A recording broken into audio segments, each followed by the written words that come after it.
Hello students, welcome to JE classes Meerut. मेरा नाम है आशुतोष और हम डिस्कशन कर रहे हैं आरएसी सब्जेक्ट का। आरएसी सब्जेक्ट में हम यूनिट नंबर 1 का डिस्कशन कर रहे हैं, जिसके अंदर हमने सबसे पहले हीट पंप रेफ्रिजरेटर के बारे में जाना, व्हाट इज रेफ्रिजरेशन सिस्टम इसके बारे में जाना, उसके कुछ न्यूमेरिकल्स अटेम्प्ट किए। देन हम एयर क्राफ्ट रेफ्रिजरेशन की तरफ बढ़ गए थे, एयर रेफ्रिजरेशन साइकिल की तरफ, कि एयर रेफ्रिजरेशन साइकिल होती क्या है। लास्ट लेक्चर में हमने वो पढ़ा था कि एयर रेफ्रिजरेशन साइकिल में क्या क्या इक्विपमेंट यूज होते हैं। कंप्रेसर, हीट एक्सचेंजर, टरबाइन इस्तेमाल की जाती है।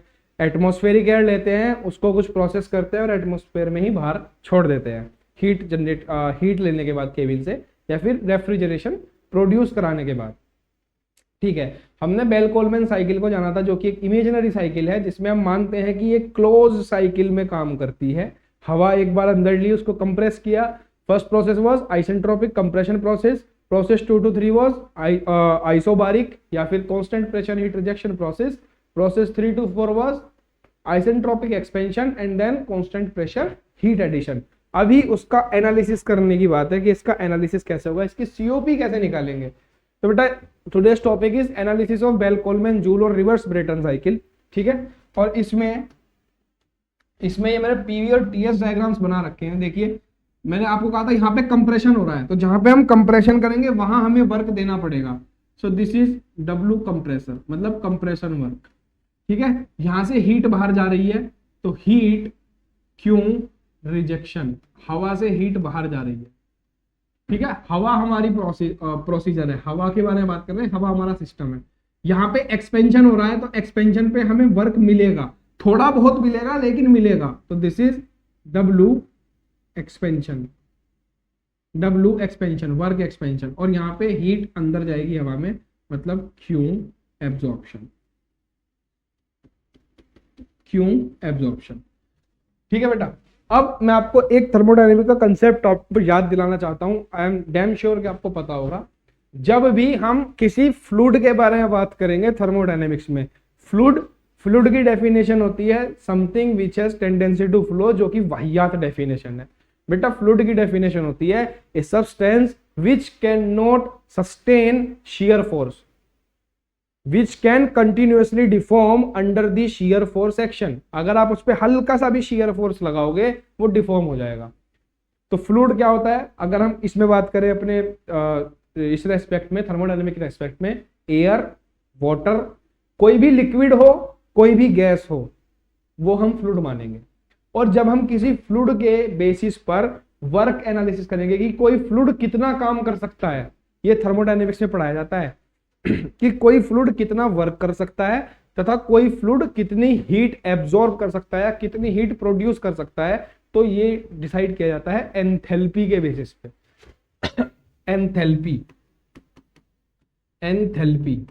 एंथैल्पी जिसको H से रिप्रेजेंट किया जाता है। H is, this is energy associated with flowing fluid. बेटा आपने अगर थर्मोडायनेमिक्स अच्छे से पढ़ ली ना, मैं गारंटी दे सकता हूं ये सब्जेक्ट आप चुटकियों में उड़ाकर फेंक दोगे। Flowing fluid, energy associated with flowing fluid. अगर कोई फ्लूइड फ्लो कर रहा है मतलब बह रहा है। अगर कोई भी गैस या लिक्विड फ्लो कर रही है और हमें ये पता करना है कि वो कितना कार्य कर सकती है या कितना कार्य कर रही है। कोई फ्लूइड यहां से बहा, ये हो गया 0.1 और ये हो गया 0.2, यहां से लेकर यहां तक बहकर गया, और मुझे पता करना है कि इस फ्लूइड के पास कितनी एनर्जी थी। तो मैं इस पॉइंट पे इसके एंथैल्पी निकाल लूंगा विच इज H1, और इस पॉइंट पे इसकी एंथैल्पी निकाल लूंगा विच इज H2। इन दोनों का अगर मैं डिफरेंस निकालूं H1 माइनस H2, तो बेटा मुझे पता चल जाएगा कि इसके पास कितनी, यही इसका वर्क होगा, यही इसकी हीट होगी। मुझे पता चल जाएगा कि इसके पास कितना कार्य करने की क्षमता थी, कितना कार्य कर सकता है। Energy associated with flowing fluid. तो हम जितने भी एनालिसिस करेंगे ना, अपने जितने भी एनालिसिस आरएसी में करते हैं, इसके अंदर हम क्या फ्लो करा रहे हैं, कभी रेफ्रिजरेंट को वेपर बना दिया, कभी रेफ्रिजरेंट को लिक्विड बना दिया, अभी भी हम हवा को घुमा रहे हैं। तो हवा भी तो एक फ्लूइड ही है। तो हम एंथैल्पी में डील करेंगे। अगर हमें निकालना होगा कि हमें 0.1 से 0.2 तक कंप्रेस कराने के लिए हवा को कितनी एनर्जी की जरूरत पड़ेगी, तो मेरे भाई H1 पे एंथैल्पी निकाल लो, H2 पे एंथैल्पी निकाल लो और उनको माइनस कर दो। उनको माइनस कर दो, आपको पता चल जाएगा कितनी आपको एनर्जी की जरूरत पड़ेगी, या हवा में कितनी एनर्जी आ गई, हवा में कितनी और एनर्जी। जब आप कंप्रेस करोगे ना, किसी चीज को कंप्रेस करोगे, उसका प्रेशर टेम्परेचर बढ़ाओगे। और enthalpy for for ideal gas, for ideal gas that is air, ideal gas हम एयर को मानते हैं हमेशा। फॉर आइडियल गैस एंथैल्पी जो फंक्शन होती है वो टेम्परेचर का होती है। मतलब अगर किसी चीज का टेम्परेचर बढ़ाओगे, आइडियल गैस का टेम्परेचर बढ़ाओगे, तो उसकी एंथैल्पी बढ़ जाएगी। और कंप्रेस करके हम क्या कर रहे हैं, टेम्परेचर ही तो बढ़ा रहे हैं, तो एंथैल्पी बढ़ जाएगी। सिमिलरली यहाँ पे हम क्या कर रहे हैं, 2 से 3 पे हीट रिजेक्ट कर रहे हैं, मतलब हवा के अंदर से हीट बाहर जा रही है, उसका टेम्परेचर गिरेगा, तो टेम्परेचर गिरेगा तो एंथैल्पी भी गिरेगी। ठीक है, फिर हम एक्सपेंशन कर रहे हैं, एक्सपेंशन कर रहे हैं मतलब, एक्सपेंशन कर रहे हैं मतलब हम और ज्यादा टेम्परेचर गिरा रहे हैं, तो एंथैल्पी और ज्यादा गिर जाएगी। मतलब एंथैल्पी ऐसे यहां सबसे कम, यहां सबसे ज्यादा, फिर यहां पे थोड़ी सी कम, यहां पे और ज्यादा कम, एंथैल्पी ऐसे चलती रहेगी हवा की। हवा की एंथैल्पी चेंज होती रहेगी हर एक पॉइंट पे। ठीक है, ये मैंने क्यों बताया आपको, जितनी भी साइकिल हम पढ़ेंगे, वीसीआरएस साइकिल हो, एयर रेफ्रिजरेशन साइकिल हो, वेपर एब्जॉर्प्शन सिस्टम हो, सब में हम एंथैल्पी के बेसिस पे डील करेंगे। क्यों? क्योंकि हम फ्लूइड की बात कर रहे हैं, और कभी भी फ्लूइड के रिगार्डिंग बेटा याद रखना, थर्मोडायनेमिक्स में भी फ्लूइड पे अगर हमें वर्क निकालना है या हीट निकालनी है तो हम एंथैल्पी की बात करेंगे, क्योंकि enthalpy is energy associated with flowing fluid. कोई फ्लूइड कितनी एनर्जी कंजम्पशन करता है या कितना कार्य करता है वो हमें पता चल जाता है एंथैल्पी से। ठीक है, ये मैंने बता दिया। और ये जो सवाल मैंने लिखा है ना बेटा, आइडियल गैस एयर के लिए enthalpy is function of temperature only, लगभग 1 लाख बार कॉम्पिटिटिव एग्जाम में आया हुआ है कि एंथैल्पी आइडियल गैसेस के लिए किसका फंक्शन होती है बेटा, टेम्परेचर पे डिपेंड करती है। बस आप प्रेशर वॉल्यूम कितने घटा बढ़ा दो, कोई फर्क नहीं पड़ेगा एंथैल्पी पे, बस टेम्परेचर बढ़ा दो उसका, तो एंथैल्पी बढ़ जाएगी। ठीक है, चलिए एनालिसिस करना स्टार्ट करते हैं। तो मैं बात करता हूं पॉइंट 1 पे। पॉइंट 1 पे मैंने कहा यहां पे इसके एंथैल्पी हवा की H1 है, H1, यहां पे एंथैल्पी है H2, यहां पे एंथैल्पी है H3, और यहां पॉइंट 4 पे एंथैल्पी है H4। एंथैल्पी यहां पे है H1, H2, H3, H4। तो मैंने कहा कंप्रेशर वर्क बताओ, कंप्रेशन वर्क, कंप्रेशन वर्क। आप कंप्रेशन करा रहे हो, कंप्रेशन आप कराओगे, क्यों? क्योंकि यूनिवर्सल लॉज के खिलाफ कुछ काम कर रहे हो। कोई चीज अपने आप फैलेगी, दबेगी नहीं, दबाने के लिए आपको काम देना पड़ेगा, तो W इनपुट है ये, this is W input, compressor work W comp is equals to कितना होगा बेटा, आपने दबाया, दबाने के बाद क्या हुआ, क्या बढ़ रही है, देखो टेम्परेचर बढ़ रहा है, तो एंथैल्पी भी बढ़ेगी, मतलब H2 माइनस H1। ठीक है, H2 माइनस H1। सिमिलरली मैं कहूं क्यू रिजेक्शन बताओ कितना हुआ, 2 से लेकर 3 तक आने में हवा के अंदर से कितनी हीट निकल गई, क्यू रिजेक्शन, क्यू रिजेक्शन कितना होगा बड़े भाई, क्यू रिजेक्शन बताओ, क्यू रिजेक्शन कितना होगा। हीट कहां पे ज्यादा है, कहां पे ज्यादा है, 2 पे ज्यादा होगी कि 3 पे, देखो यहां पे कंप्रेस होगा ही, कोई भी चीज हाईएस्ट टेम्परेचर पे तब होगी जब वो कंप्रेस हो जाएगी।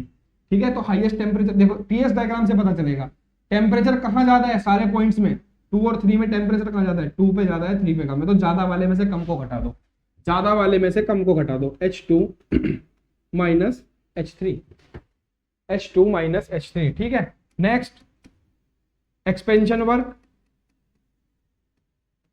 एक्सपेंशन वर्क, ये वर्क हमें मिलेगा, एक्सपेंशन थोड़ा बहुत ही मिलेगा पर मिलेगा बेटा। कितना होगा एक्सपेंशन, कितना होगा, टेम्परेचर कहां पे, एक्सपेंशन कहां पे हो रहा है, 3 से 4 तक, तो 3 माइनस 4, 3 जो ऊपर है टी डायग्राम पे, जो ऊपर है टीएस डायग्राम पे उस पे ज्यादा, नीचे वाले पे कम, तो 3 माइनस 4, तो H3 माइनस H4।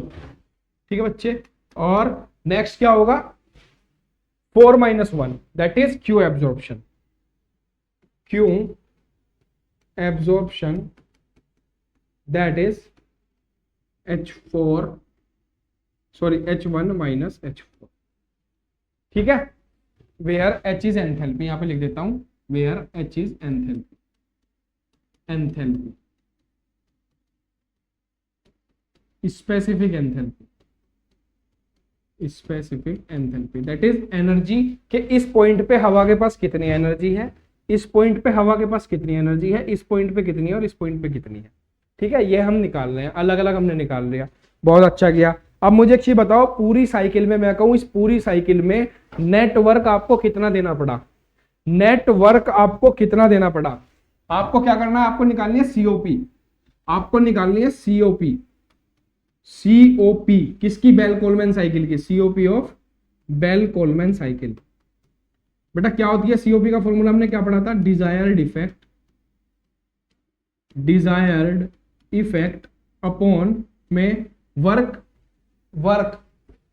अगर आप वर्क इनपुट दे रहे हो, सिर्फ आपको सिर्फ काम कराना पड़ रहा है, जैसे रेफ्रिजरेटर में, रेफ्रिजरेटर में हमें कोई काम नहीं मिल रहा, ठीक है, हमें सिर्फ इलेक्ट्रिसिटी देनी पड़ रही है, तो क्या करेंगे, वहां पर हम कह देंगे वर्क इनपुट। लेकिन यहाँ पे हमें काम मिल भी रहा है, तो जहां पे आपको काम मिले भी और आपको देना भी पड़े, वहां पे आएगा W net, W net, network, network. तो बेटा कितना हो जाएगा, सीओपी ऑफ बेल, नेटवर्क कितना होगा, डिजायर्ड इफेक्ट क्या है आपका, रेफ्रिजरेशन इफेक्ट। और रेफ्रिजरेशन इफेक्ट आपको कहां से कहां तक मिल रहा है, इसमें रेफ्रिजरेशन इफेक्ट कहां से कहां तक मिल रहा है भैया, यहां से ये देखो ना, रेफ्रिजरेशन इफेक्ट हमें हमेशा यहां मिलेगा, नीचे वाले पोर्शन पे। क्यों, क्योंकि केबिन में हवा कहां पे आई, केबिन में हवा कहां पे आई, 0.4 पे, 0.4 पे हवा केबिन में आई, और 4 से लेके 1 तक उसने क्या काम करा, वो केबिन में फैली, और फैलकर उसने लोगों के बॉडी पे जाके टच हुई, हवा ने हीट गेन करी और वापस कंप्रेसर में चली गई। तो हमें रेफ्रिजरेशन इफेक्ट यहां पे मिला, तो इसी को मैं बोलूंगा रेफ्रिजरेशन इफेक्ट, रेफ्रिजरेशन इफेक्ट। यही तो मेरा डिजायर्डनेस है कि मुझे रेफ्रिजरेशन इफेक्ट मिले, मुझे ठंडक महसूस हो। कैसे होगी ठंडक महसूस, मेरी बॉडी से जो हीट निकल रही है वो हवा ने एब्जॉर्ब कर ली 0.4 से 0.1 के बीच में। तो रेफ्रिजरेशन इफेक्ट क्या होगा, क्यू एब्जॉर्प्शन अपॉन में डब्ल्यू नेट क्या होगा बेटा, डब्ल्यू नेट क्या होगा, जो काम हमें देना, जो ज्यादा काम है, ज्यादा में से कम वाला घटा दो। नेट मतलब, नेट का मतलब होता है टोटल, मतलब टोटल करना सब चीजों का। मेरे पास 10 रुपए थे, मेरे भाई के पास 5 रुपए हैं, नेट कितनी पैसे हैं हमारे पास, 10 जमा 5, 10 जमा 5 15। मेरे पास 10 रुपए थे, मैंने 2 रुपए किसी को दे दिए, मैंने 2 रुपए किसी को दे दिए, तो बताओ मेरे पास नेट वैल्यू कितनी बची, 10 माइनस 2। ज्यादा वाले में से कम को घटा दो, आपको नेट चीज मिल जाएगी। तो नेट, हमें कंप्रेसर वर्क देना पड़ रहा है, तो कंप्रेसर वर्क ज्यादा होगा, तो W comp minus W expansion, W comp minus W expansion. ठीक है बड़े भाई, W comp minus W expansion. Value रखो, इनकी वैल्यू रखो, COP is equals to Q absorption की वैल्यू कितनी है, H1 minus H4, H1 minus H4, कितनी हीट ली इसने, H1 minus H4 divided by W comp minus W expansion कितना है, डब्ल्यू कॉम्प की वैल्यू कितनी है मेरे भाई, H2 minus H1, H2 minus H1, और माइनस में आ जाएगा एक्सपेंशन की वैल्यू कितनी है, H3 minus H4, H3 minus H4, H3 minus H4। यहां तक कोई समस्या, परेशानी, दिक्कत नहीं होनी चाहिए आपको। देखो एक सेकंड,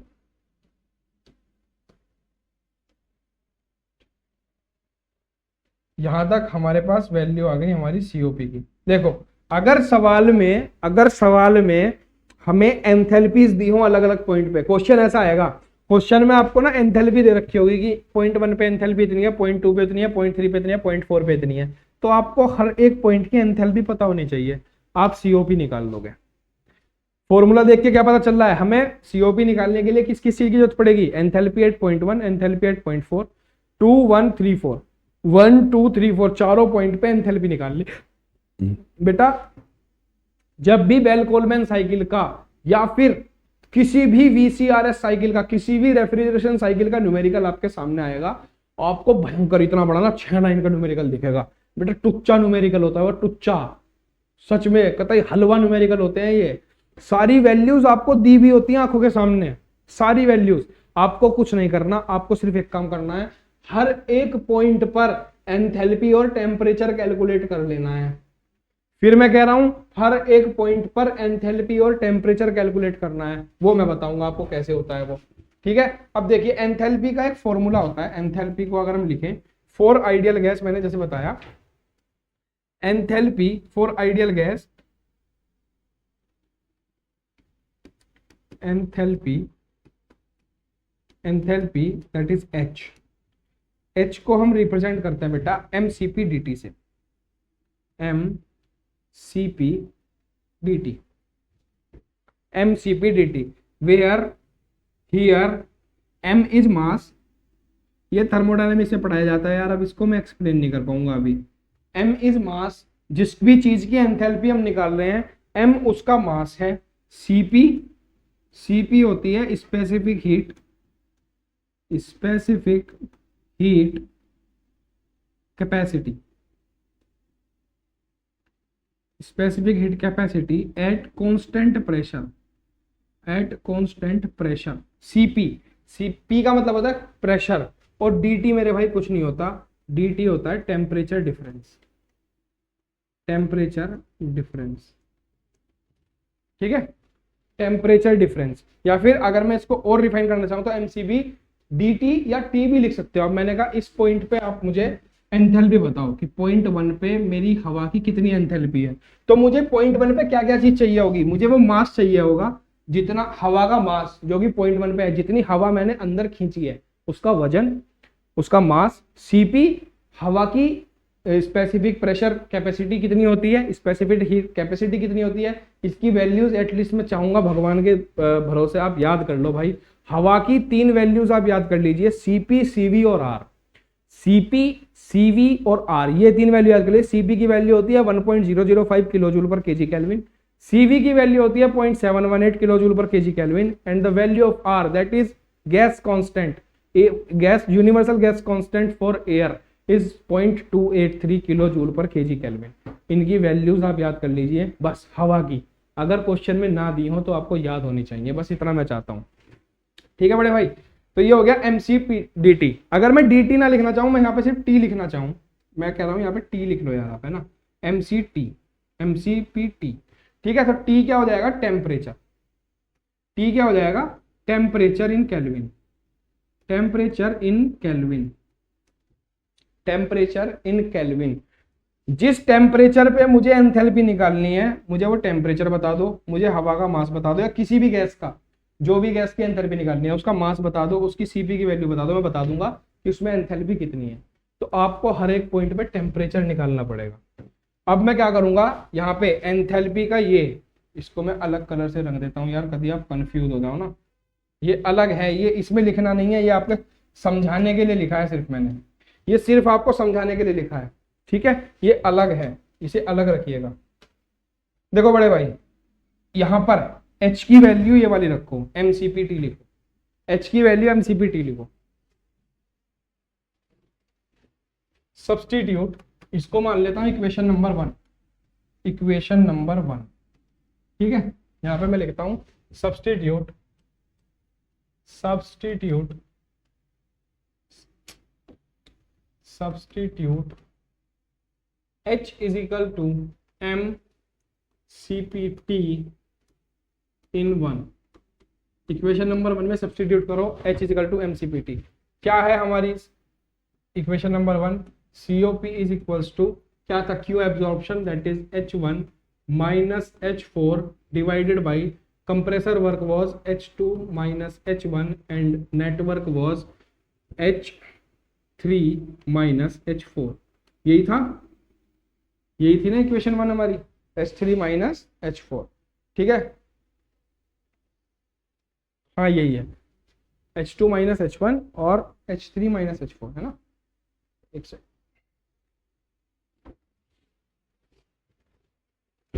H2 माइनस H1 और H3 माइनस H4, हाँ ठीक है। इसको एक बार रीअरेंज कर लो आप, रीअरेंज कर लो, कैसे कैसे रीअरेंज कर लो। COP इज इक्वल्स टू, मैं कह रहा हूं इसको लिखो H1 माइनस H4, इस 2 के साथ ये 3 ले आओ और H1 को H4 के साथ भेज दो। कैसे, H2 minus H3, H2 minus H3 minus minus H2 minus H3 और ये हो जाएगा H1 minus H4, H1 minus H4। इसको रीअरेंज करके लिख दिया मैंने।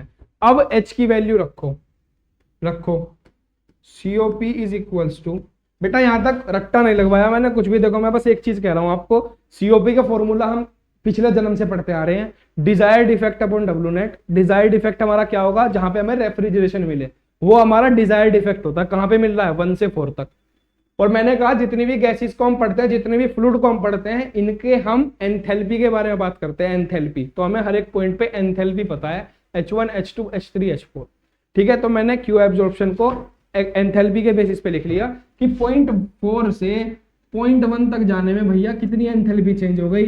बाबूजी यहाँ पे H1 है, यहाँ पे H4 है, तो मैं H1 में से H4 घटा दूंगा।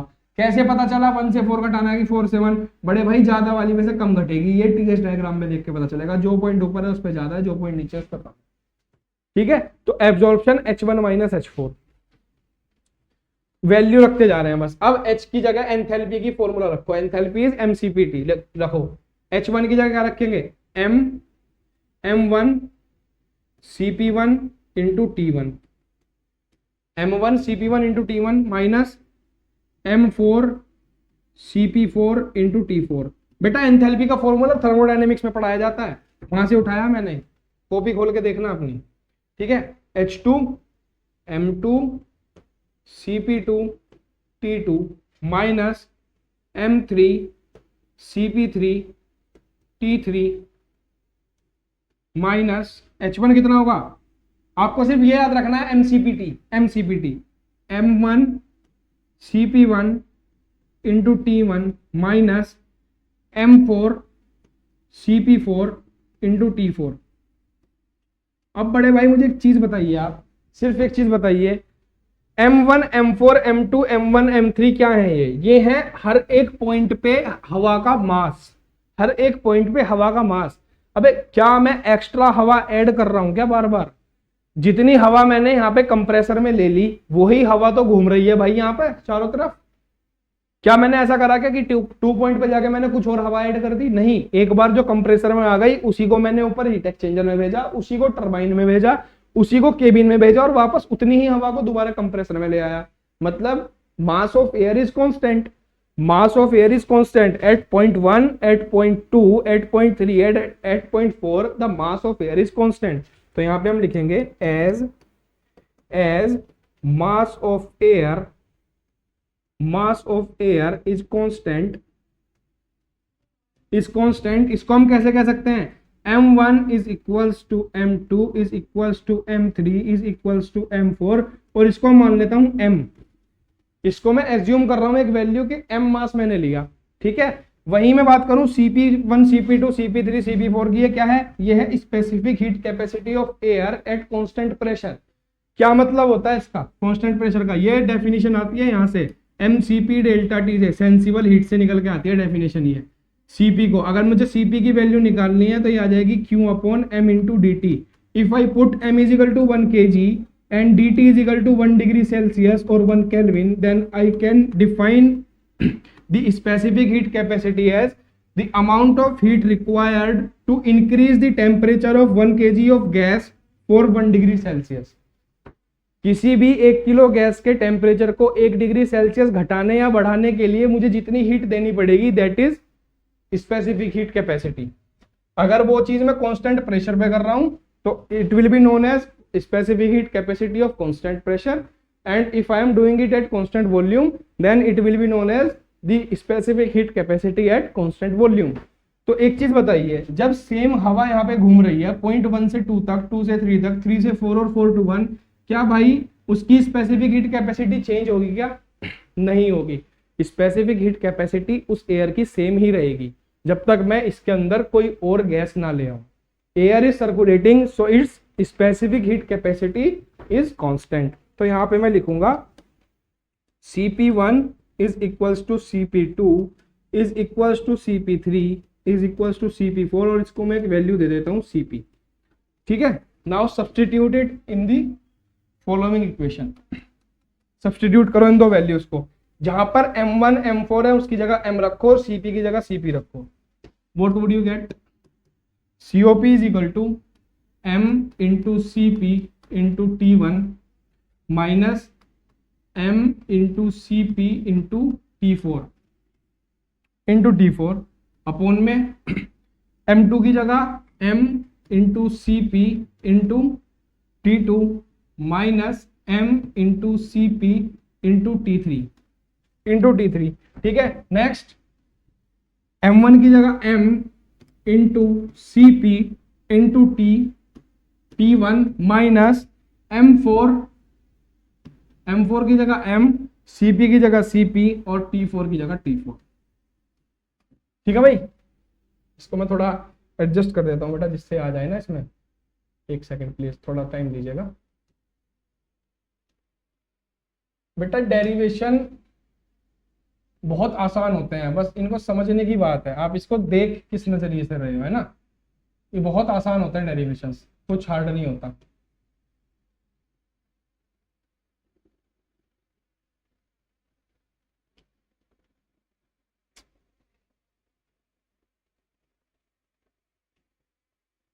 आगे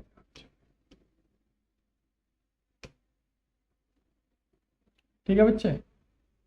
अब देखिए, ऊपर से MCP कॉमन लो, नीचे से MCP कॉमन लो। अच्छा मैं आपको एक चीज बता दूं, ये इतना आपको लिखने की जरूरत नहीं है। You can directly go from this to this. इसीलिए मैं आपको कहता हूं, आप जब मैं समझा रहा हूं आप लिखा मत करो, ठीक है। बहुत सारी चीज ऐसी होगी जो मैं आसान बनाने के लिए आपको डिटेल में बताऊंगा, ताकि आपको समझ में आए कि हम यहां तक पहुंचे कैसे। अब मैं यहां से डायरेक्ट लिख देता, बेटा आप कंफ्यूज हो जाते।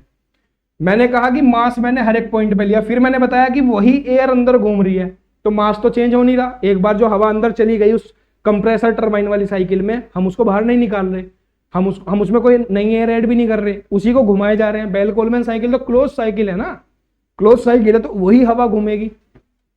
चलिए अब देखिए, यहां से जब मैं इसको कॉमन लूंगा, ऊपर से MCP को कॉमन लूंगा ना भाई, MCP आ गया बाहर common, we will get T1 minus T4 divided by, यहां से MCP कॉमन लीजिए, MCP मैंने पूरे में से कॉमन ले लिया बड़े भाई, यहां बचेगा T2 minus T3 minus T1 minus T4 MCP, ये आ जाएगा। अब इतनी मैथमेटिक्स में आपसे आशा करता हूं आपको आती होगी बेटा। इससे ये कट गया पूरा, आप अगर देख पा रहे हैं तो COP इज इक्वल्स टू आ गया T1 minus T4 divided by T2 minus T3 minus T1 minus T4। यहां तक हम सिर्फ मैथमेटिक्स खेल रहे हैं बेटा, अभी तक हम मैथमेटिक्स ही खेल रहे हैं। मैंने कुछ नहीं कराया, COP का फॉर्मूला रखा हर एक प्रोसेस के लिए मैंने वर्क इनपुट, हीट वगैरह निकाली और बस COP के फॉर्मूले में रख दी अभी तक। उसके बाद में सिर्फ मैथमेटिक्स खेल रहे हैं हम। और derivation is all about mathematics, derivation में कुछ और करते ही नहीं है। अब एक काम करो, इसको नीचे ले जाओ मतलब 1 अपॉन क्या आ जाएगा, ये आ जाएगा T1 minus T3 divided by T1 minus T4। भाई इसको नीचे ले आए, पूरे को नीचे ले आए, तो इसके अपोन में आएगा माइनस इसके अपोन में भी आएगा, T1 minus T4 divided by T1 minus T4। ऐसे ही तो आएगा, ये ऐसे ही आएगा ना। अब देखो ये पूरा इससे कट गया, तो बेटा क्या बचा हमारे पास आ गया मैथमेटिक्स ही खेलेंगे बेटा, कोई दिक्कत नहीं है। तुम्हारा मैथमेटिक्स ही चेक करना है, क्या आएगा, क्या बचेगा, T1 minus T3 upon T1 minus T4 minus 1। यहां तक आप मेरे साथ हैं, बने हुए हैं, ठीक है। अब एक काम कीजिए, अब T1 से ऊपर नीचे डिवाइड कर दो, अच्छा T2 माइनस T3 है बेटा, ये T2 माइनस, मैं वही कहूंगी गलत कैसे आ रहा है। दिस इज T2, एक सेकंड मैं इसको दोबारा लिख देता हूं, दिस इज T2 ना, T2 minus T3 upon T1 minus T4 minus 1, ठीक है। अब इस ब्रैकेट में T2 बाहर ले लो, कैसे कह रहा हूं मैं, बाहर ले लो T2 मेरे भाई, ऐसे बाहर ले लो। COP is equals to 1 upon COP is equals to, ऊपर वाले ब्रैकेट से जब हम T2 बाहर लेंगे तो it would become 1 minus T3 upon T2, 1 minus T3 upon T2 upon, यहां से T1 बाहर ले लो, पहले पहले वाला बाहर ले लो, तो यहाँ का बचेगा 1 माइनस T4 अपॉन T1, और ये -1 एज इट इज, ये -1 एज इट इज। ठीक है, ये आ गया।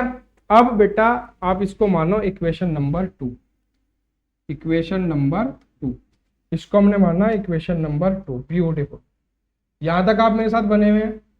चलिए, यहां तक कोई दिक्कत नहीं होनी चाहिए, सिंपल मैथमेटिक्स हमने सॉल्व करा है और कुछ नहीं करा। अब मैं आपको एक इक्वेशन बता देता हूं, दो इक्वेशन, थर्मोडायनेमिक्स का निचोड़ है ये इक्वेशन। फिर मैं बता दूं, थर्मोडायनेमिक्स का निचोड़ है ये इक्वेशंस। इन इक्वेशंस को आप कहीं भी इस्तेमाल कर सकते हैं बेटा। इवन इवन ओड ओड ऐसे करके इसको याद कर लो। वी नो दैट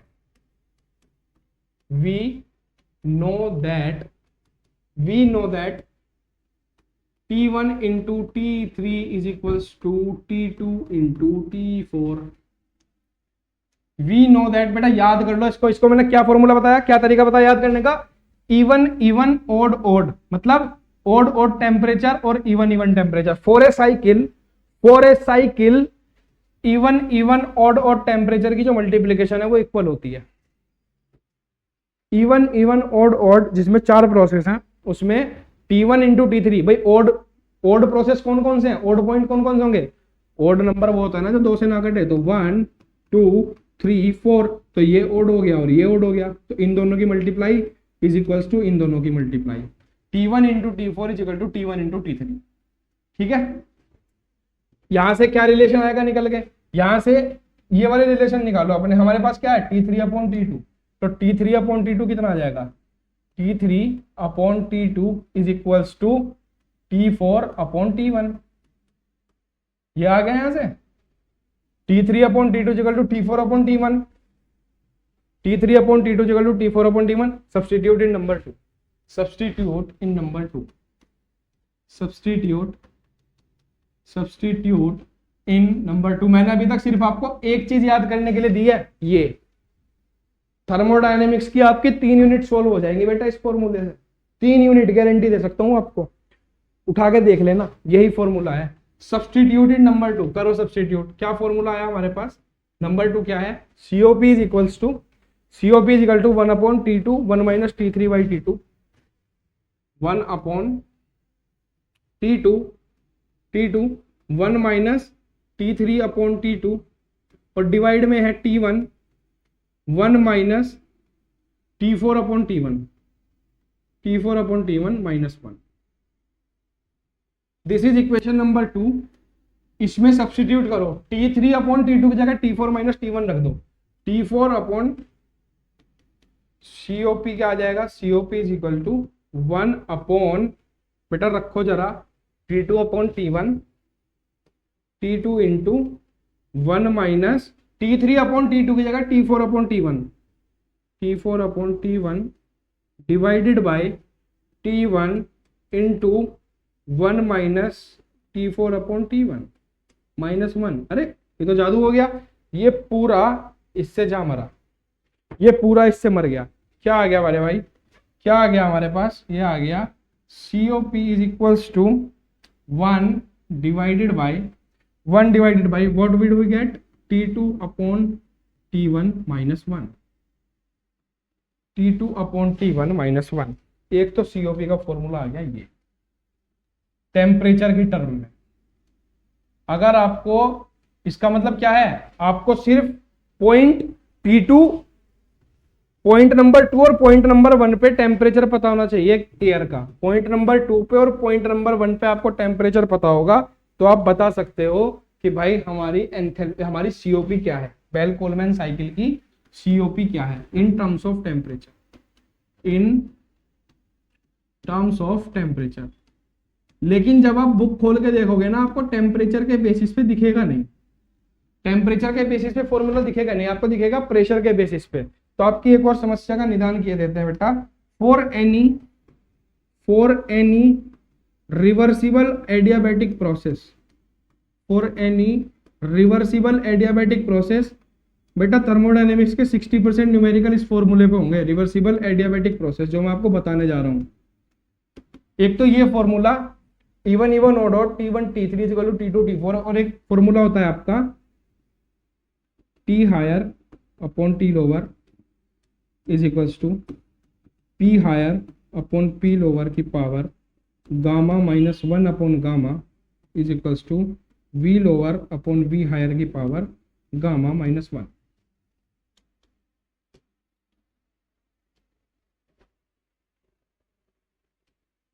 इस फॉर्मूले को भी रट्टा मार लो बेटा, बस ये दो फॉर्मूले आप रट लो, ये फॉर्मूले आप रट लो, आपका जीवन सफल हो जाएगा। थर्मोडायनेमिक्स से सवाल आप उड़ा दोगे। याद करने का तरीका इसका जो मैंने कर रखा है, जो टेम्परेचर वही प्रेशर उसके अपोजिट वॉल्यूम।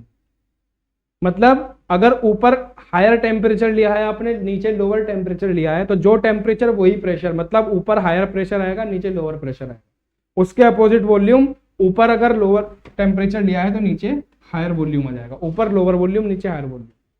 हायर लोअर क्या है भाई, अगर मैं किसी भी प्रोसेस के बारे में बात करूं, प्रोसेस 1 to 2, तो 1.2 हो गया, 1.1 हो गया, इस पे कुछ प्रेशर वॉल्यूम टेम्परेचर होगा, इस पॉइंट पे भी कुछ प्रेशर वॉल्यूम टेम्परेचर होगा। जो भी हायर टेम्परेचर है, हायर प्रेशर है, हायर वॉल्यूम है, पी हायर की जगह उसकी वैल्यू रखो हायर वाले की, और लोअर वाले की जगह लोअर की। मैं यहाँ पे लिख भी देता हूँ, H is for higher, higher value, higher value, and L is for lower value, lower value, value. और बेटा गामा होता है आपका एडियाबैटिक इंडेक्स, एडियाबैटिक इंडेक्स। ये आपको क्वेश्चन में दिया जाएगा, एडियाबैटिक इंडेक्स। अगर नहीं भी दिया जाता है तो आप मैकेनिकल इंजीनियर है, you should know that for air the value of gamma is 1.4 because air is a diatomic gas, 1.4। ठीक है, अब यहाँ पे हायर की जगह 2 रखो और लोअर की जगह 1 रखो। क्यों? क्योंकि हमारे प्रोसेस 1 to 2 के लिए हायर टेम्परेचर कहाँ मिलेगा, हमने गैस को कंप्रेस किया है, तो higher temperature we will get at 0.2 and lower temperature we will get at 0.1। तो इस फॉर्मूले में हमें इसको प्रेशर की टर्म में कन्वर्ट करना है। रखिए जरा, तो T2 upon T1 is equals to P2 upon P1 की power gamma minus 1 upon gamma. बेटा इसको चुपचाप वहां रख दो, इस इक्वेशन में रख दो, इक्वेशन नंबर 3 में, इक्वेशन नंबर 3 में substitute in equation 3, substitute in equation 3। आपको क्या मिलेगा, आपको COP मिलेगी, COP is equals to 1 upon T2 upon T1 की जगह क्या रखिए, P2 upon P1, P2 upon P1 की power gamma minus 1 upon gamma minus 1। ये आपके प्रेशर की टर्म में आ गई बेटा, प्रेशर की टर्म में आ गई ये आपकी COP, प्रेशर की टर्म में COP आ गई। ठीक है, प्रेशर की टर्म में COP आ गई। प्यार से, बड़े प्यार से P2 बाई P1 को, बड़े प्यार से कभी कभी P2 बाई P1 को मेरे भाई हम बोल देते हैं RP is equal to P2 by P1 या P higher upon P lower, P higher upon P lower. तो इसी को आप लिख सकते हो COP is equals to 1 divided by RP की power gamma minus 1 upon gamma minus 1। ये आपकी मर्जी है, ये एक्स्ट्रा में मैंने लिखा दिया, और इसको लिखते हैं P2 upon P higher upon P lower, P higher upon P lower.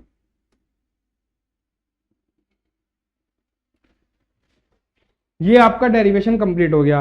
अब कसम खा के बता दो यार, मैंने कितनी चीज आपको याद करने के लिए दी, इसमें सिर्फ 2 चीज, एक ये और एक ये। इसके बाद तो हम मैथमेटिक्स खेले हैं बस, और मैं आपसे इतनी तो उम्मीद कर ही सकता हूं कि आपको मैथमेटिक्स आता होगा। ठीक है, ये चीज मैंने आपको बता दी है। अब आप एक चीज देखिए बच्चे, हमने क्या किया, दोबारा मैं एक बार एक्सप्लेन कर देता हूं। This is the analysis. आपको क्वेश्चन पता क्या दिया जाएगा, आपको पूरी साइकिल दी जाएगी कि एक एयरक्राफ्ट है, इतने हाइट पे उड़ रहा है, उस हाइट पे उड़ते हुए उसमें इतने टेम्परेचर की हवा को हमने इनटेक किया, और उसका प्रेशर कंप्रेसर से निकलने के बाद इतना हो गया। मतलब 0.1 दे दिया, 0.2 दे दिया, फिर वो कहेगा कि हमने जब उसको हीट एक्सचेंजर में भेजा तो हीट एक्सचेंजर में उसकी एंथैल्पी इतनी रिड्यूस हो गई या फिर इतना टेम्परेचर घट गया, मतलब इस पॉइंट का टेम्परेचर दे देगा। फिर वो अगले पॉइंट का टेम्परेचर दे देगा और आपसे पूछेगा what is this COP of this system, what is this COP of this system, you know the formula of COP. आप जिंदगी में जहां भी पढ़ोगे सीओपी का फॉर्मूला यही आएगा, it is desired effect upon W input. अगर इनपुट नहीं है, अगर आपको काम मिल भी रहा है और आपको देना ही पड़ रहा है, मतलब एक्सपेंशन डिवाइस भी लगी है, तो in turbine we get some work, तो हम यहाँ पे लेंगे नेट वर्क, क्योंकि कुछ पैसा मैंने दिया और कुछ पैसा मुझे मिला, तो नेट हो जाएगा दोनों का घटका, दोनों का घटा के 10 रुपए मुझे मिले और 5 रुपए मैंने दे दिए, तो नेट कितने बचे 5 रुपए। तो ये काम मैं दे रहा हूं और ये काम मुझे मिल रहा है, तो नेट लेंगे, कंप्रेसर माइनस एक्सपेंशन। एब्जॉर्प्शन क्या है बेटा, डिजायर्ड इफेक्ट क्या है हमारा, 4 से लेके 1 तक डिजायर्ड इफेक्ट मिल रहा है हमें। रेफ्रिजरेशन कहाँ मिल रहा है हमें, यहाँ पर हवा यहाँ तक एक्सपेंड हो गए, उसके बाद केबिन में आ रही है, तो हमें रेफ्रिजरेशन इफेक्ट मिल रहा है 1 से लेके 4 तक, तो H1 माइनस H4। H1 क्या है, enthalpy, H is for enthalpy, enthalpy is energy associated with the flowing fluid. जब भी कोई फ्लूइड फ्लो कर रहा होगा और हम उसकी रेस्पेक्ट में बात करेंगे कि ये कितनी हीट ले सकता है, कितनी हीट दे सकता है, कितना काम कर सकता है, कभी भी कोई फ्लूइड फ्लो कर रहा हो और हम उसके बारे में बात कर रहे हैं, तो हमें एंथैल्पी लेनी पड़ेगी, तो हम हर पॉइंट पे एंथैल्पी लेके चल रहे हैं।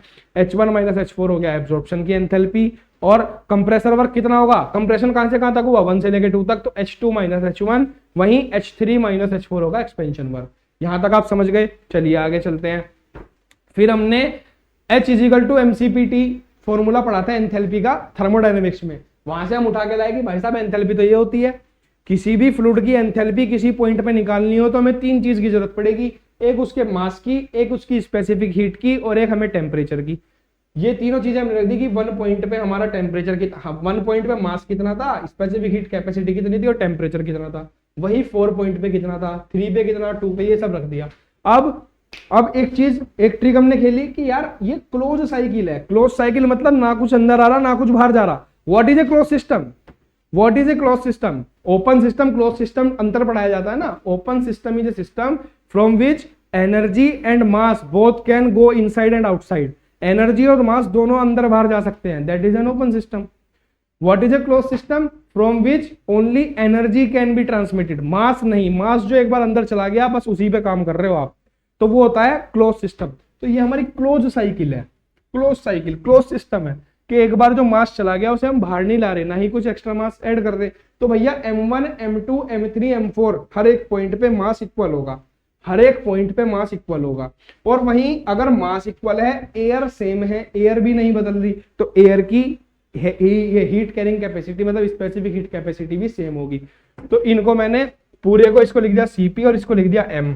मैंने कहा आप सीधे यहां से यहां भी जा सकते हो, MCP-T1 MCP-T4, मतलब कुल मिला के हमें टेम्परेचर की डीलिंग करनी है। हमें इस फॉर्मूले से यहां तक आते आते समझ में आ गया कि अगर मैं हर एक पॉइंट पे टेम्परेचर निकाल लूंगा तो मुझे COP पता चल जाएगी। अब मैं इसको और रिफाइन करने की कोशिश करता हूं कि यार T1 T4 T2 T3 यार सारा निकालना पड़ेगा, सारा निकालना पड़ेगा, मैं नहीं चाहता सारा निकालना, इसको और ज्यादा छोटा करो फॉर्मूले को। तो मैंने क्या काम करा, इसको डिवाइड वगैरह करा नीचे आके और एक फॉर्मूला निकल के आया 1/T2 1 - T3/T2। अभी भी कुछ नहीं हुआ, 1 2 3 4 चारों टेम्परेचर मुझे चाहिए। मैंने कहा नहीं, मजा नहीं आया, मजा नहीं आया, छोटा करो इसको। तो बेटा एक फॉर्मूला मैंने आपको बताया, आप लिखिएगा, we know that T1 T3 = T2 T4। ये आप कहीं भी अप्लाई कर देना थर्मोडायनेमिक्स के किसी भी न्यूमेरिकल में, किसी भी न्यूमेरिकल में आप अप्लाई कर दो जहां पे आइसेंट्रोपिक शब्द दिया है।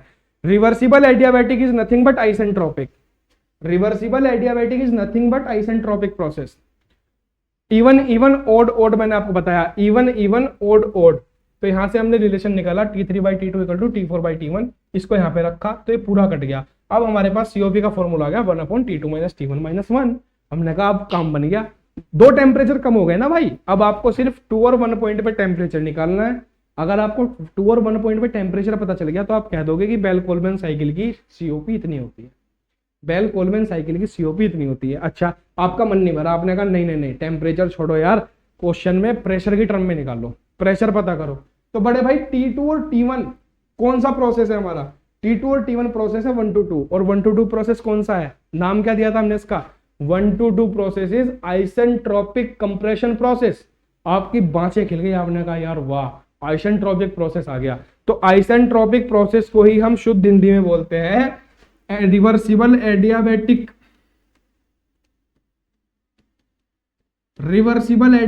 प्रोसेस। तो रिवर्सिबल एडियाबैटिक प्रोसेस के लिए आप ये फॉर्मूला आपके बाप का राजा बेटा कहीं भी अप्लाई कर देना, मैं आपको गारंटी दे सकता हूं गलत नहीं होगा। ये फॉर्मूला ये याद कर लो, T higher upon T lower equal to जो टेम्परेचर वही प्रेशर उसके अपोजिट वॉल्यूम। और बस इनमें रिलेशन है ये कि अगर आपको टेम्परेचर दिया हो, 2 पॉइंट का टेम्परेचर दिया हो और वॉल्यूम निकालना हो, तो आप टेम्परेचर को वॉल्यूम वाले इक्वेशन के इक्वल रख दो। आपको टेम्परेचर दिया हो, प्रेशर निकालना हो, तो इन दोनों के इक्वेट कर दो। प्रेशर दिया है, वॉल्यूम निकालना, इन दोनों को कर दो। रिलेशन है ये टेम्परेचर और प्रेशर में किसी भी रिवर्सिबल एडियाबैटिक प्रोसेस के लिए, आइसेंट्रोपिक प्रोसेस के लिए, ठीक है। और ये फॉर्मूले में ये जरूर याद रखिएगा, प्रीवियस ईयर एसएससी जेईई के क्वेश्चन पेपर उठा के देख लो मेरी जान, इस फॉर्मूले पे कम से कम 10 न्यूमेरिकल मिल जाएंगे आपको, 10 क्वेश्चन एक साल की सारी शिफ्टों में, गारंटी, ठीक है। गामा -1 अपॉन गामा और इधर आता है गामा -1, जिसमें भी रिलेशन निकालना हो आप लगा दीजिए। बस ऊपर हायर वाला वैल्यू रखिए, नीचे लोअर वाली। याद करने का तरीका, जो टेम्परेचर वही प्रेशर उसके अपोजिट वॉल्यूम। यहां तक मैथमेटिक्स खेले हम बस, अब दोबारा मैथमेटिक्स खेलेंगे। आपने रखा, आपने कहा कि मैं टी हायर को मान लेता हूँ T2 और टी लोअर को मान लेता हूँ T1, रखा आपने, आपको P2/P1 मिल गया, तो P2/P1 हो गया। ये प्रेशर की टर्म में COP आ गई आपके पास, टेम्परेचर की टर्म में COP आ गई, ठीक है। बस यही आपका एनालिसिस है बेल कोलमैन साइकिल का, यही आपका बेल कोलमैन साइकिल का एनालिसिस है, ठीक है। This is your Bell Coleman cycle analysis. चलिए आगे चलते हैं, डिस्कशन आगे बढ़ाते हैं अपना। बेटे need of refrigeration in aircraft, ये आपके में टॉपिक दिया हुआ है थ्योरी का थोड़ा सा। Need of refrigeration in aircraft. बड़े भाई मैंने आपको बताया है कि हम इस पूरी यूनिट के न्यूमेरिकल्स कम से कम 10-12 न्यूमेरिकल की 1 से 1.5 घंटे की क्लास होगी जब ये यूनिट कंप्लीट हो जाएगी उसके बाद, ठीक है। क्योंकि बीच में न्यूमेरिकल कराने में ना यार रिदम बिगड़ जाता है। एक एक टॉपिक के न्यूमेरिकल कराऊंगा, आप खुद कहोगे सर ये तो हलवा न्यूमेरिकल थे, हम खामोखा डर रहे थे इनसे, ठीक है। एक एक टॉपिक के न्यूमेरिकल कराऊंगा, 1 से ज्यादा न्यूमेरिकल कराऊंगा, और वो न्यूमेरिकल कराऊंगा जो आपके पेपर में आए हुए हैं या आने के चांसेस हैं। कम से कम 10 से 12 न्यूमेरिकल करेंगे हर एक टॉपिक पे, लेकिन जब यूनिट कंप्लीट हो जाएगी उसके बाद हर एक यूनिट में हम यही प्रोसीजर फॉलो करेंगे। Need of refrigeration in aircraft. बेटा क्यों जरूरत पड़ती है एयरक्राफ्ट में रेफ्रिजरेशन की? मैंने आपको बताया कि जब हम हाइट ऊपर उठते हैं ट्रोपोस्फेयर में, अलग अलग स्फेयर होते हैं ना, ये हमारी अर्थ हो गई, इसके ऊपर अलग अलग एटमॉस्फेयर की भी होती है। भूगोल में हम पढ़ते हैं 5 लेयर पढ़ते हैं ना, 5 लेयर पढ़ते हैं, ठीक है। ये होती है ट्रोपोस्फेयर, स्ट्रेटोस्फेयर, टोपोस्फेयर अलग अलग होती है यार, पता नहीं अब तो। आयनोस्फेयर होती है एक, तो आयन मंडल, समताप मंडल होती है, एक होती है एक्सोस्फेयर, ट्रोपोस्फेयर। तो मुझे लगता है ये वाली होती है ट्रोपोस्फेयर। हवाई जहाज यहाँ उड़ते हैं, ये होती है आपकी 35,000 फीट पे उड़ते हैं हवाई जहाज, 35,000 फीट पे उड़ते हैं हवाई जहाज, ठीक है। आपकी जो आंधी, धुआं, बादल, बारिश, वो सब इस वाली लेयर में होगा, नीचे वाली। मुझे इसका नाम याद नहीं आ रहा, आप गूगल पे देख सकते हो यार, उसमें देख सकते हो, गूगल वगैरह कर लेना। आंधी, हवा, धुआं सब यहाँ होगा, आंधी, बारिश। तो हवाई जहाज इन सबसे ऊपर होकर उड़ते हैं कि भाई ये सब नीचे उतर रहे हैं, हम इनसे ऊपर उड़ेंगे, ठीक है। हवाई जहाज उड़ते हैं ट्रोपोस्फेयर में। ट्रोपोस्फेयर में अगर आप 1 किलोमीटर ऊपर जाते हैं, तो आपका टेम्परेचर जो है मेरे भाई 6.5 डिग्री सेल्सियस तक घट जाता है लगभग। जैसे जैसे आप ऊपर जाते जाओगे प्रेशर भी कम होता जाएगा, टेम्परेचर भी कम होता जाएगा। तो एक लिमिट ऐसी आएगी ऊपर जाने पे कि हवा की ऑक्सीजन की मात्रा कम होने लगेगी, हवा बारीक हो जाएगी, तो उसके अंदर ऑक्सीजन की मात्रा कम हो जाएगी। इसीलिए पहाड़ों पर जाते समय कुछ लोगों को ब्रीदिंग इश्यू हो जाता है। अब पहाड़ तो धरती पे ही है, हम आसमान की बात कर रहे हैं और ऊपर 35,000 फीट, वहां पे कितनी बारीक हवा होगी, कितनी कम ऑक्सीजन होगी और कितना कम टेम्परेचर होगा। जब मैं कह रहा हूं कि 1 किलोमीटर जाने पे 6.5 डिग्री सेल्सियस घट जाता है टेम्परेचर, तो 35,000 फीट पे कितना होगा, ठीक है, कितना कम, माइनस में भी जा सकता है टेम्परेचर। और भाई हवाई जहाज के अंदर आदमी बैठे हुए हैं, तो आपको एक रेफ्रिजरेशन चाहिए। हमारे लिए कंफर्ट जोन क्या है? 17 डिग्री सेल्सियस, 18, 20 डिग्री सेल्सियस। तो हवाई जहाज के अंदर to maintain the pressure and to maintain the temperature we need refrigeration system. To maintain to maintain the desired temperature inside the cabin, to maintain the desired temperature inside the cabin, we need, or refrigeration is needed,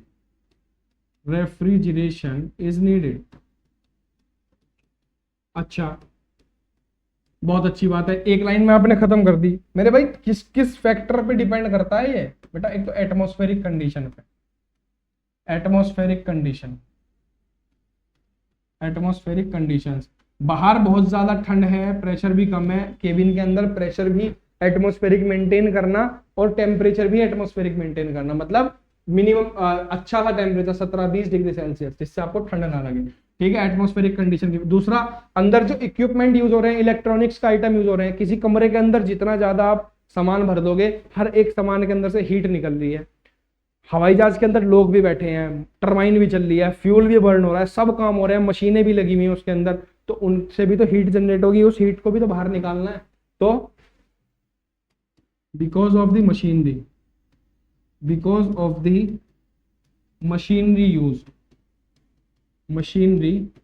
used in aircraft, उसके अंदर से जो heat निकल रही है उनको बाहर फेंकने के लिए भी ये यूज किया जाता है, रेफ्रिजरेशन सिस्टम यूज किया जाता है, ठीक है। अगला, फ्रॉस्टिंग और फॉगिंग से बचने के लिए, भाई पायलट जो उड़ा रहा है हवाई जहाज, उसकी विंडशील्ड पे भी तो धुआं जम सकता है और बर्फ भी जम सकती है, तो फ्रॉस्टिंग और फॉगिंग से बचने के लिए भी रेफ्रिजरेशन इस्तेमाल किया जाता है, ठीक है। नेक्स्ट, इलेक्ट्रॉनिक टू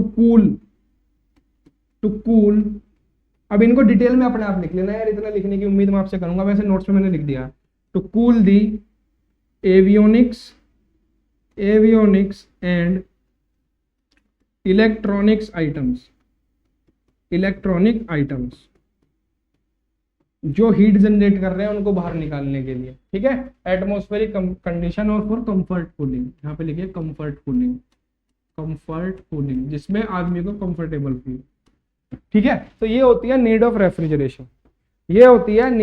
रेफ्रिजरेशन, अब मैं आपको एक कंसेप्ट जाता जाता इस क्लास में बता देना चाहता हूं बेटा, ये आपके सिलेबस में नहीं है, मैं आपको बता देता हूं, लेकिन कि रैम इफेक्ट क्या होता है। रैम इफेक्ट, इसका इस्तेमाल किया जाता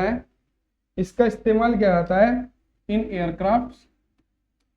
एयरक्राफ्ट्स और इन high speed trains for cooling purpose. दुनिया आपको कोई नहीं बताएगा बेटा, आशुतोष कौशिक बताएगा क्या होता है रैम इफेक्ट। देखो, हवाई जहाज में जब हम कह रहे हैं कि हम हवा अंदर ले रहे हैं हवाई जहाज के, तो क्या उसका मतलब यह है कि हम गेट खोल के हवाई जहाज का अंदर ले रहे हैं? क्या हवा गेट खोल लिया, आजा हवा अंदर आजा? अरे पागल हो गए हो क्या? एक्सीडेंट हो जाएगा यार, क्रैश कर जाएगा एरोप्लेन।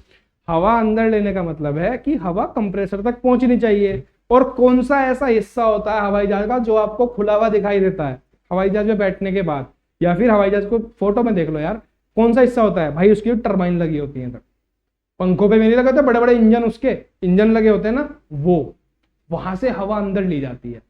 वो पंखे घूमते रहते हैं और वो हवा को खींचते रहते हैं अंदर, हवा को अंदर खींचते रहते हैं, वहां से हवा को अंदर लिया जाता है। अच्छा, बहुत अच्छी बात है। अगर मैं उसको एक डायग्राम के थ्रू समझने की कोशिश करूं कि बड़े भाई ये हमारा वो इंजन है, ये इंजन है, ठीक है। यहाँ पे पंखा लगा हुआ है जहां से हवा अंदर आ रही है, तो भैया यहाँ पे ना डिफ्यूजर लगा दिए जाते हैं, यहाँ पे डिफ्यूजर का इस्तेमाल किया जाता है। डिफ्यूजर बेटा रैम इफेक्ट ही बता रहा हूं मैं आपको। यहाँ पे क्या है? Ambient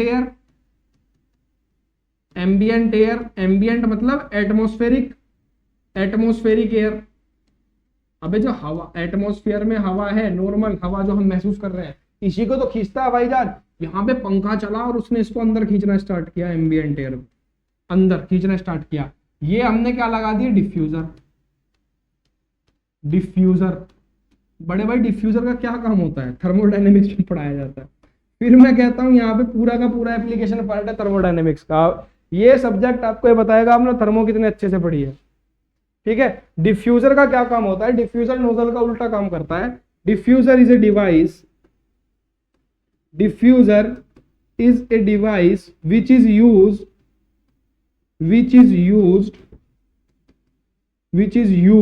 to enhance the pressure of the substance or fluid, pressure of the fluid। जो फ्लूइड आएगा, जो कितनी वेलोसिटी से आएगा, ये पंखा चलेगा स्पीड में खींचेगा इसको, high velocity v, high velocity पे जाएगा ये, ठीक है। और प्रेशर कैसा होगा, हम पीवीटी की बात करते हैं, प्रेशर वॉल्यूम टेम्परेचर और पॉइंट है। प्रेशर कैसा होगा, एटमॉस्फेरिक प्रेशर। और टेम्परेचर कैसा होगा, टेम्परेचर भी एटमॉस्फेरिक टेम्परेचर होगा। बाहर जो हवा घूम रही है वो एटमॉस्फेरिक टेम्परेचर पे ही होगी, ठीक है। यहां से हवा जो गई वो बहुत तेज वेलोसिटी पे गई क्योंकि उसको खींचा गया और वो यहां तक आई। डिफ्यूजर क्या काम करेगा, उसकी वेलोसिटी को जीरो कर देगा, लगभग वेलोसिटी को जीरो कर देगा। वेलोसिटी जीरो करने का मतलब क्या है बड़े भाई, मैं बताता हूं क्या होता है वेलोसिटी जीरो करने का मतलब। ये क्रॉस सेक्शन कम होता हुआ जाता है धीरे धीरे। डिफ्यूजर क्या होते हैं, डिफ्यूजर क्या होता है, यहां से हवा आ रही है बहुत तेज, ऐसे हवा आ रही है, ठीक है। और मैंने सामने ये इसके बैरियर लगा दिया रोकने का, ये पाइप है कोई, इस पाइप के अंदर मैंने फोन ऐसे खड़ा कर दिया। अब हवा आई बहुत तेज, ये मेरा हाथ हवा है, हवा आई आके इससे टकराएगी, टकराते क्या होगा, वेलोसिटी जीरो हो गई, but energy couldn't be created and nor be destroyed, neither be created nor be destroyed। इसकी कौन सी एनर्जी थी इसके पास इसकी काइनेटिक एनर्जी थी। जब वो यहाँ पे आके टकराई, इसकी काइनेटिक एनर्जी इसकी प्रेशर एनर्जी में कन्वर्ट हो गई, काइनेटिक एनर्जी प्रेशर एनर्जी में कन्वर्ट हो गई। बस इसी को कहते हैं रैम इफेक्ट। जब हम किसी भी ऑब्जेक्ट की, किसी भी फ्लूइड की वेलोसिटी को जीरो कर देते हैं, बिल्कुल वेलोसिटी को घटाकर उसका टेम्परेचर और प्रेशर बढ़ाया जाता है, इसको रैम इफेक्ट कहा जाता है। रैम इफेक्ट क्यों हम कर रहे हैं बड़े भाई, हवा कहाँ जाती है आप बताइए। हमने पढ़ा हवा कहाँ जाती है, सबसे पहले इसमें जाने के बाद हमने पढ़ा था भैया कंप्रेसर में जाती है हवा, कंप्रेसर ही तो पढ़ा था। तो ये होता है कंप्रेसर, और कंप्रेसर के बाद कहाँ जाती है, कंप्रेसर के बाद जाती है भैया जी टरबाइन में, हीट एक्सचेंजर या टरबाइन में, ठीक है। और ये होती है टरबाइन, ये होती है हमारी टरबाइन, ठीक है। और ये दोनों एक कपलिंग शाफ्ट के द्वारा जुड़े रहते हैं। कपलिंग शाफ्ट मतलब जो टरबाइन पावर जनरेट कर रही है उसी से ही कंप्रेसर चलेगा,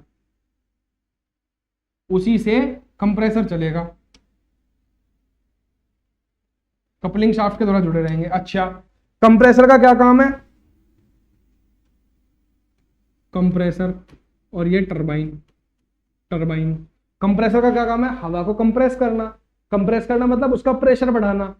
भैया अगर आप एम्बिएंट एयर से कंप्रेसर में भेजोगे तो बड़ा कंप्रेसर लगाना पड़ेगा ज्यादा प्रेशर बढ़ाने के लिए।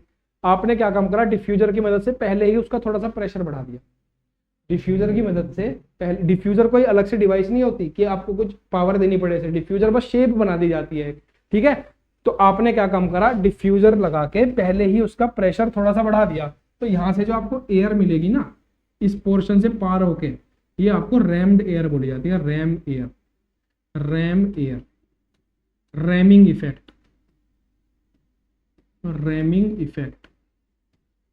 इफेक्ट होता है मेरे भाई, रैमिंग इफेक्ट होता है to increase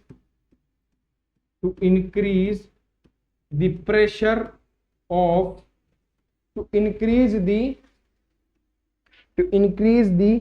pressure and temperature दोनों बढ़ेंगे, to increase the pressure and temperature of air by bring it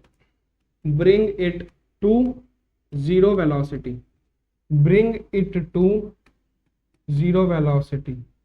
is RAM effect। ये आपसे पूछा नहीं जाएगा, मैंने आपको बता दिया क्योंकि आगे के टॉपिक हमारे इसी पे चलने वाले हैं पूरे। ठीक है, to increase the pressure and temperature of air by bring it to zero velocity.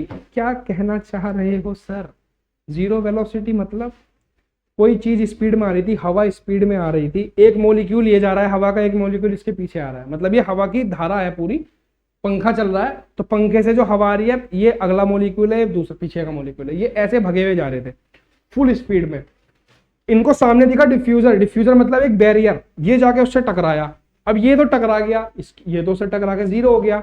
पीछे से ये वाला मोलिक्यूल हाई स्पीड में आ रहा है, इसके पीछे और भी मोलिक्यूल आ रहे हैं, भयंकर बहुत सारे मोलिक्यूल्स आ रहे हैं, ये टकरा गया, ये रुक गया, टकराने के बाद ये पीछे से आया, ये क्या काम करेगा, ये आके इसको धक्का देगा, पुश करेगा, इसके पीछे वाला मॉलिक्यूल इसको पुश करेगा, इसके पीछे वाला मॉलिक्यूल इसको पुश करेगा, तो ये थोड़ी सी हवा कंप्रेस हो जाएगी। आप समझ पा रहे हो, मॉलिक्यूल्स पास पास आ गए, एक दूसरे के ऊपर प्रेशर डाल रहे हैं, उनकी वेलोसिटी जीरो हो जा रही है लेकिन मॉलिक्यूल एक दूसरे पे प्रेशर डाल रहे हैं, तो इसके कारण क्या हो रहा है, ये कंप्रेस हो जाएगा, थोड़ा सा इसका प्रेशर बढ़ जाएगा, बहुत ज्यादा नहीं बढ़ेगा, इतना तो नहीं बढ़ेगा जिसको हम सिलेंड्रिकल डिवाइस के द्वारा दबा के बढ़ा रहे हैं, लेकिन थोड़ा सा प्रेशर बढ़ जाएगा। उसका फायदा क्या मिलेगा हमें, भैया कंप्रेसर वर्क थोड़ा सा कम हो जाएगा।